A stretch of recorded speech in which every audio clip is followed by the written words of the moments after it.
This is a little video on my most recent camp, which is here at 900 meters on the edge of the Moine Mhor in the Cairngorms. You can see Sgurgui in the background. Round to the right, but hidden in clag, is Brer Riach, which I went up from the camp this morning. It's about 12-kilometre round trip from here. The tent is a Big Agnes Tiger Wall UL2. It's a great tent for warm summer weather like we have at present, because it's got two entrances. It's designed for two people, but it's light enough at about 1.2 kilos for one, and of course there's loads of room, but two entrances means you can get good airflow through the tent. The inner is also all mesh, which is great for coolness and breathability as well. Now, I could easily have found somewhere last night sheltered where I didn't need a tent at all, but there were two factors made me think bringing a tent was a good idea. They both turned out to be correct. One was because it was forecast to be cloudy overnight. I thought it might be a bit damp, and certainly there was a very heavy dew. The fly sheet was soaked in and out, inside and outside this morning. So anything that wasn't in a bivvy bag or well protected, if I'd slept outside, would have been damp. And of course it's much easier to do things like cook and sort out gear and so on inside a tent than outside if things are damp. And the other thing was the midges.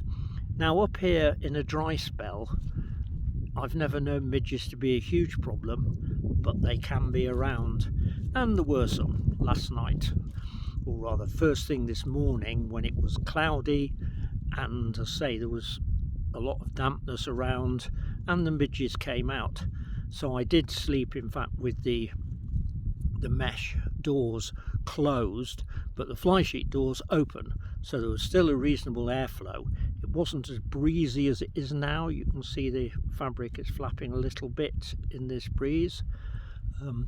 You wouldn't get midges with a breeze this strong, but this morning it was just misty and calm, except for when the mist lifted and suddenly there was a fantastic inversion below me, which didn't last long, and the mist came back in again, but I climbed out of it when I went up Brer Riach.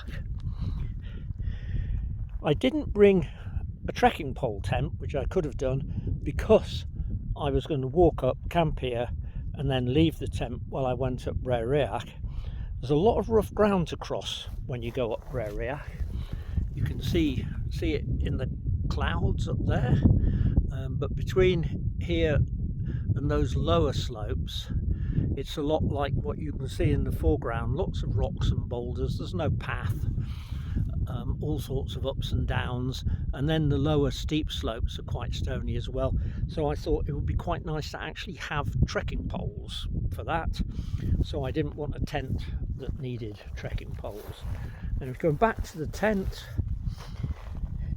it was meant to be a reasonably warm night. I brought a light sleeping bag. This is a Robin's Couloir 250, which is, I think, got a rating of +3. It only weighs just over 600 grams, so it's nice and small and light. Temperature last night got down to 6 degrees and I was perfectly warm. And I've been sleeping on a Cascade Designs Thermarest X Lite, which is not necessary for this sort of weather. It's just that it's so very, very comfortable. Moving round the other side, there you can see essentials for today's walk up Brer Riach, which was water, a sun hat and dark glasses, plus of course sunscreen, which I've got on. For cooking, this is the MSR stove. It's just a simple gas stove. It works fine. it's meant to be wind resistant, and it is just about, but in a breeze even as strong as this you need a foil windscreen, so I did bring one.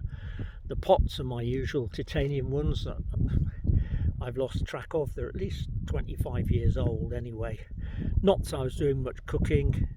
You can see a Idaho instant mash in the background there. That was yesterday's meal, along with some cup of soups.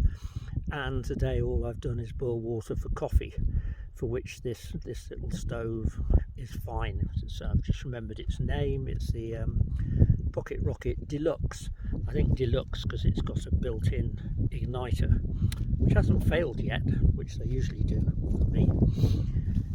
The pack, which I've just emptied out having used it as a day sack, is the Atom Packs 050, which is absolutely excellent for trips like this. It's got ample capacity, a nice big mesh pocket on the front, 2 side pockets. It's incredibly tough, it's very comfortable, really does compress down well to make a day pack. I had it full because I've been hoping with the full moon and with the promise of clear weather that I might be doing some night photography around camp and photography of the stars, so I brought a larger tripod than I usually carry and a few extra lenses. Even so, the total weight of the pack when I set off the overnight was about 10 kilos. And this is my little summer camp setup, and it has been very comfortable, and I'd be perfectly happy to stay here for another night or two, but I have to be back home tonight as I have something on tomorrow. So I am now going to end this little video, which I hope anyone who views it enjoys, and pack everything up and head off back down the hill into Glenfishy.